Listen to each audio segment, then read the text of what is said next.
From VOA Learning English, this is the Technology Report. Workers at the damaged Fukushima Daiichi nuclear plant in Japan will soon begin another cleanup effort. More than 1,500 nuclear fuel rods are to be removed from a damaged storage pool 30 meters above ground inside the Reactor 4 building. TEPCO, the Tokyo Electric Power Company, owns the nuclear power station. Critics say TEPCO should not be trusted to carry out the operation. However, TEPCO General Manager Masayuki Ono says the operation has been carefully planned.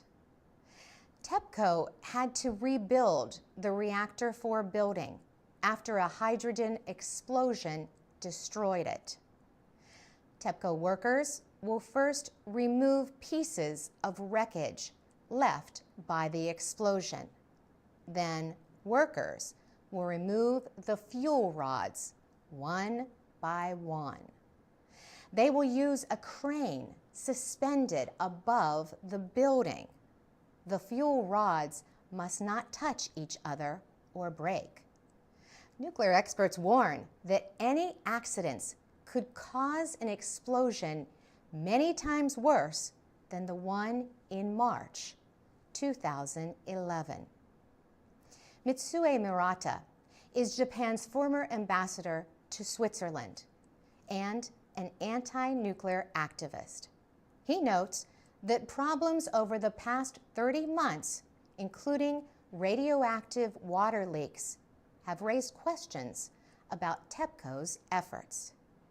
He says if the worst happens and workers have to withdraw, then it could be considered what he calls the beginning of the ultimate catastrophe of the world.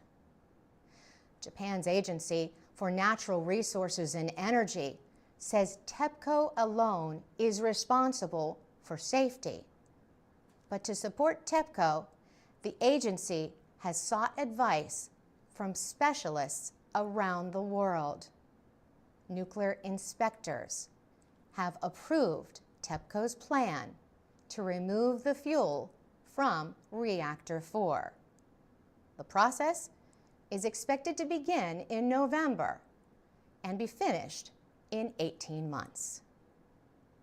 For VOA Learning English, I'm Carolyn Presutti.